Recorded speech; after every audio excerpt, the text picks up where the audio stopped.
अब आपकी कक्षा में मैं आपको मिस्टेक के बारे में बताऊंगा, भूल के बारे में, कि भूल किस प्रकार से होती है संविदा अधिनियम के अंतर्गत। सेक्शन 20 से लेकर के सेक्शन 22 में मिस्टेक के बारे में जो प्रावधान है वो दे रखा है। तो दो प्रकार की भूल होती है, तथ्य की भूल और विधि की भूल। तथ्य की भूल सेक्शन 20 और 22 में, और विधि की भूल सेक्शन 21 के अंतर्गत जो कि मानी गई है। अब सबसे पहले मानते हैं हम विधि की भूल। तो विधि की भूल को हम 3 भागों के अंतर्गत इसको जो वर्गीकृत है वो किया गया है। सबसे पहला है देश की साधारण विधि के संदर्भ में भूल, लोकल लॉ के संदर्भ में। दूसरा हो गया विदेशी विधि के संदर्भ में भूल, फॉरेन लॉ के संदर्भ में। और तीसरा हो गया व्यक्तिगत जो अधिकार हैं, प्राइवेट जो राइट्स हैं, उन प्राइवेट राइट के संदर्भ में भूल के बारे में प्रावधान। तो सबसे पहले हम देखते हैं तथ्य के संदर्भ में दोनों पक्षकारों की भूल, अर्थात दोनों पक्षकार तथ्य के बारे में बिल्कुल क्लियर नहीं है, उस स्थिति में संविदा पर क्या प्रभाव पड़ेगा। तो सबसे पहले दे रखा है सेक्शन 20 में कि दोनों पक्षकार तथ्य की किसी बात के संदर्भ में भूल के अधीन हैं तो सभी जो करार हैं वो शून्य होंगे। Agreement void where both parties are under mistake as to matter of the fact. और दोनों पक्षकार तथ्य की बात के संदर्भ में अगर भूल हैं तो ऐसे करार भी शून्य होंगे।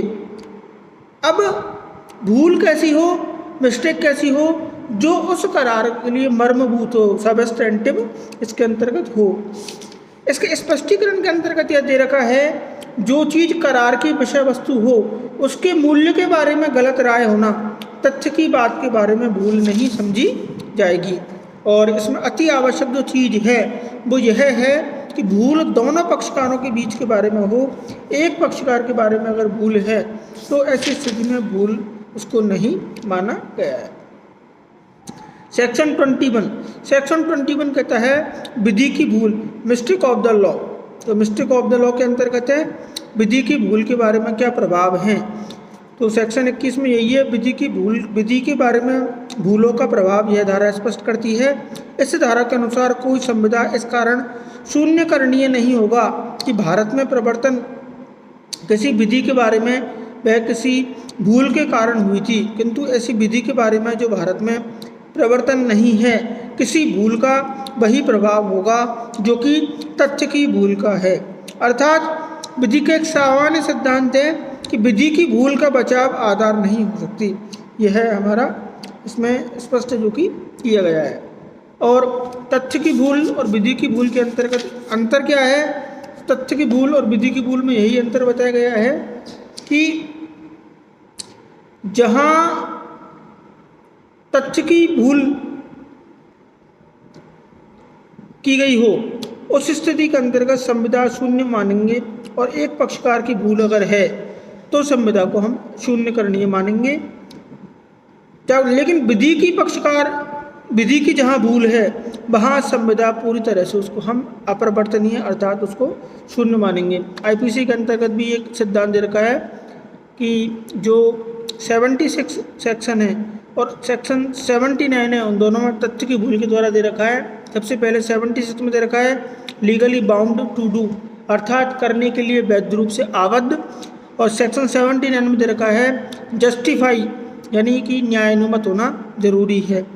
तो उस स्थिति में भी हमें देखते हैं कि इग्नोरेंसिया फेसिट एक्सक्यूजेड बट इग्नोरेंसिया जूरिस इज नॉट एक्सक्यूजेड, अर्थात विधि की भूल क्षम्य नहीं होती है जबकि तथ्य की भूल को हम क्षम्य कर सकते हैं। इसके अंतर्गत है तथ्य की भूल के आधार पर अगर कोई संविदा है तो उस संविदा को पक्षकार स्वीकृत करके मान्य संविदा बना सकते हैं, लेकिन विधि की भूल दोनों पक्षकारों को स्वीकार करके भी प्रवर्तित नहीं हो सकती है। और इस पर केस भी दे रखा है तरसेम सिंह बनाम सुखविंदर सिंह। और इस केस में न्यायालय ने यही दिया गया है कि सर्वोच्च न्यायालय का निर्णय है कि पक्षकार तथ्य की ऐसी भूल पर है जो संविदा के लिए मर्मभूत हो, अर्थात संविदा के लिए तात्विक है, तो इस प्रकार का करार जो कि शून्य माना जाएगा। तो ये तरसेम सिंह के केस के अंतर्गत सुप्रीम कोर्ट ने भी इस चीज़ को डिसाइड कर दिया था। 1988 सुप्रीम कोर्ट का मामला है। तो आज हमने सेक्शन 22 तक पढ़े। आगे आपको मैं विधिपूर्ण प्रतिफल और उसके उद्देश्य सेक्शन 23 से लेकर के रेगुलर स्टडी आपको मैं करवाऊंगा कक्षा में। सेक्शन 23 से लेकर आपको 24, 25 जो प्रतिफल के हैं, शून्य करार हैं, उनको बताऊंगा। तो आज की कक्षा के लिए इतना ही। Thank you.